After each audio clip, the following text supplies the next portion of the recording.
Hey everyone, today I'll be showing you what I use to get rid of Blackbeard algae in my 29-gallon planet tank. I've had this tank running for about a little over a year now, and I started getting the Blackbeard algae problem, I'd say after the first time I stopped doing my EI dosing or my weekly dosing of nutrients. And then I also stopped using CO2 at that time. I used pressurized CO2, and I think those imbalances caused the Blackbeard algae in my tank to begin with. Uh, Over the last few months, I've been working on the keeping steady parameters in my tank, and it's worked to kill off the Blackbeard algae for the most part, but I still had some problems getting rid of some of the more difficult or stubborn ones. So I've been using two products as a solution, and I've had great success with both of them so far. For the last, I say, 2.5, 3 weeks, I've been using it. And one is with my weekly dosing. I've been making sure that the Excel that I use, the Flourish Excel, is at the optimum weekly amounts. So in the beginning of the week, I use about, I'd say, 12 milliliters.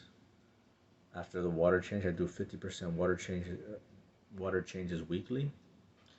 Then I dose the first day after of the Excel, besides all the other nutrients. 12 milliliters, I think it's 12.1 exactly milliliters. And then every day after that, it's another 2.41 milliliters.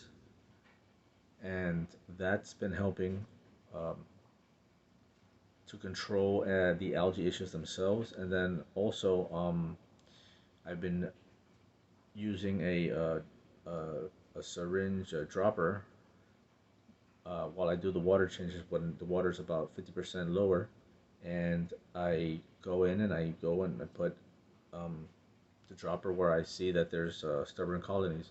So as you can see here, the pinkish areas on the outflow of the tidal filter on the top left and the sponge intake of my other hang on the back filter on the right, you'll see the pink. And also on the leaves here, you'll see that there's some pink on the Amazon sword. What you really see is here, right there on top of the sponge filters, all of the dead, dying Blackbeard algae from the hydrogen peroxide solution that I do on the water changer. This was today. This was just today after the water change. So it's great there, and you can see it here too in the outflow. I'm able to kill it off, and some there on the skimmer of the filter. So there's still some there that they've turned white mostly, which means that they've been either dyed. Like here, you see there's white Blackbeard algae there on the wood there, and that means that it's more than anything died off, and it's ready to be eaten by some of these endlers. Actually, I'm pretty good at eating some of the dead algae there, but they won't eat the Blackbeard algae if it's live. I also have a loach in here, a hillstream loach somewhere. It's been helping me with the rocks.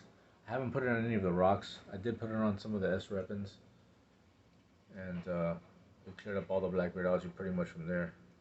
With the rocks, I have autosyncluses um, and the hillstream loach.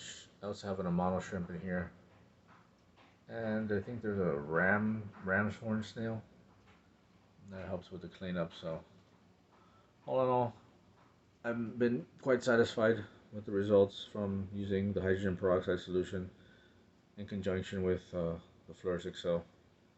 So if you're having problems with Blackbeard algae in your tank, I strongly suggest you use those. And if you like the video, give it a like and subscribe. I'll be posting more videos. Thanks.